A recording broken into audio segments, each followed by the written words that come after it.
Joining us today, we have Cosbert Woods, UN Country Coordinator, and Wendy Elliott Williams, UNICEF National Country Coordinator from the United Nations, here to speak with us about the United Nations and, in particular, United Nations Day. So thank you both for being here and welcome to Good Morning SKN. Welcome. Morning. So it's important for us to discuss, for those who are unaware, of course, of the United Nations Day and its meaning. So what can you share with our viewers about the importance of this day and the history behind it? Okay, thank you.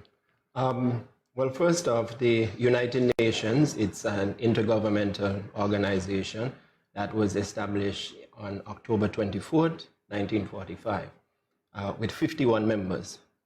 Today, it currently stands at 193 members, and St. Kitts and Nevis actually became a member of the United Nations on September 22nd, 1983, so just a few days after we would have achieved independence.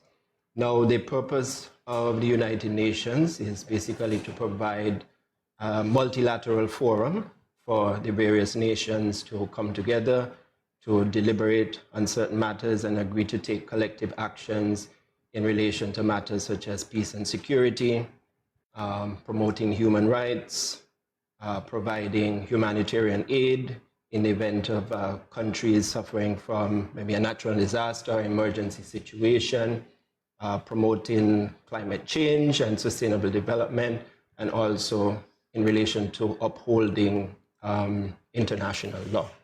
So on the 24th of October, we commemorate the coming into being or the establishment of the United Nations, which is a very special occasion, as it fortifies 77 years, which we're celebrating this year, of collaboration amongst the nations across the world. So congratulations on the celebration. I know you might have been a mere 1 year or 2 year old. Do you know why it took St. Kitts so that long to join the UN? Well, I think it usually corresponds with sovereign nations, right? Okay. So that's why it would have been in quick succession after they would have achieved independence. Okay. Yeah. Okay. So this year's theme is Our Planet, Our Future. Can you explain the significance of this? Our planet, our future. Mm-hmm. Well, as you would know, our planet is a very critical commodity for all living creatures, persons, organisms, everything that depends on the life cycle for sustenance and resilience. So hence it's very critical, particularly at a time when we're dealing with mass climate change issues that are affecting our environment, our biodiversity, our marine life, and things of that nature. I'm sure you would have heard the saying 1.5 to stay alive, 1.5 degrees that we have to maintain the Earth's temperature in order to stay alive. So hence it's very critical that nations ramp up their efforts to become more climate conscious, to undertake activities towards climate resilience as well. Is there anything as a typical celebration of United Nations Day? If so, what does that look like? How is it being celebrated this year? There's no typical way per se. Every year, my office, which is the UN Resident Coordination Office for Barbados and the Eastern Caribbean, we discuss potential activities that we can do to commemorate the UN Day. So, for instance, we do flag raising ceremonies. So we actually did a flag raising ceremony last year to commemorate the day. Some countries engage in lighting of the buildings. So the UN House in Barbados will be lit blue today with the UN color in commemoration of the day. And some countries take similar activities. I know our Barbados office is undertaking a host of activities, engaging with the community, having some food festivals and sports day activities and so forth. Unfortunately, our numbers here on the ground are pretty small in terms of physical presence, that is. our footprint here in St. Kitts and Nevis is only 4 persons. So myself, as the country coordination officer, we have a PAHO specialist, Katrina Smith. I'm sure you probably would have interacted with her in some form or fashion in the past because she was very integral in facilitating the rollout of the COVAX vaccinations during COVID. We have a UNDP Small Grants Project Coordinator, Ms. Eilis Watts, and she is very integral in terms of the Small Grants Project and providing numerous grants to various community groups. And our most recent addition is Ms. Wendy Elliott Williams, yes, our UNICEF program coordinator here on the ground. Okay. So, the Prime Minister of St. Kitts and Nevis, along with other world leaders, recently attended the United Nations General Assembly. What is this assembly and what is its significance? Good question. So the General Assembly is one of the 6 organs of the United Nations, so the 6 governance organs. So you have the UN Secretariat or headquarters, which is based in New York. You have the Security Council, the Economic and Social Council, a Trusteeship Council, the International Court of Justice, and the General Assembly. And the General Assembly is basically that body or that forum, which I mentioned earlier, where all the heads of the nations would come together to deliberate on a number of these matters. And at the General Assembly, these are where resolutions are usually taken in regards to certain global initiatives and actions. One in being the Sustainable Development Goals, the 2030 Sustainable Development Goals that was taken through a UN resolution at the General Assembly level. All right, so in terms of educating the public as to the role of the UN and its importance, what do you do to get people to realize that it is more than just what some might term a talk shop? Well, I mean, my role is a new role in the Eastern Caribbean construct. So I'll just give you a quick bit of context. The UN has created what we refer to as UN resident coordination systems. And it's basically a mechanism within the UN development system to better coordinate the efforts of the various UN agencies, funds, and programs at a country level. Now, in the case of the Eastern Caribbean, we have what you call a multi-country office. So it's the UN Resident Coordination Office for Barbados and the Eastern Caribbean. And my office supports Barbados and the 9 English-speaking OECS countries.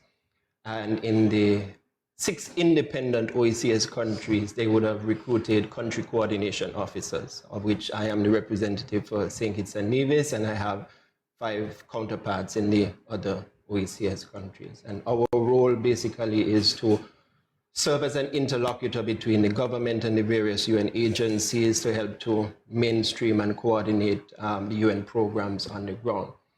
What you would have had happen in the past, and this is not specific to St. Kitts and Nevis, but across the region and even globally, is instances where you may have 1 or 2 UN agencies in country working with stakeholders, executing programs, and the other may not be aware of the extent of the activities ongoing.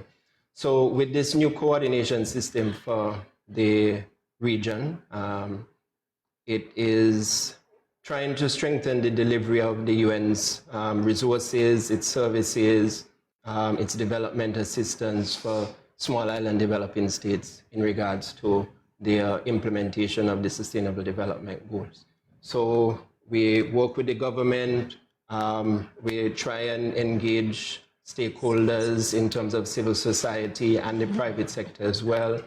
And we are just trying to increase the knowledge and the awareness. Now, just to say, my role is coordination and not implementation. And that is something that, you know, we have to stress because The agencies, like my colleague here, Wendy, who represents UNICEF, they're the ones that are doing the program implementation on the ground. And, you know, my role is to assist in bringing the support together. So activities such as this, coming on this program, is part of our promotion. We also have a video/photo montage that we're supposed to be releasing later today, highlighting a number of the UN's programs, recent programs in the Federation, done over a nice spoken word by a local spoken word artist. So very looking forward to having the final production for that, and we definitely share that with you all to get, you know, greater viewership as well. What about UNICEF and what's their specific role? UNICEF stands for United Nations Children Fund. There were other international fund, education fund, but now we are United Nations Children Fund. And UNICEF works with governments, civil society, academia, and we are focused on the rights of children, protecting children, recognizing that childhood is a protective and special time.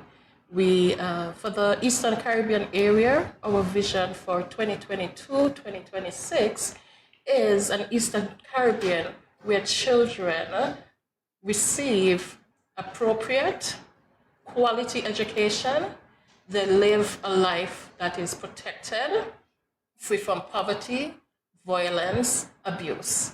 So UNICEF has undertaken several projects in St. Kitts and Nevis, or supported our partners in implementing various projects.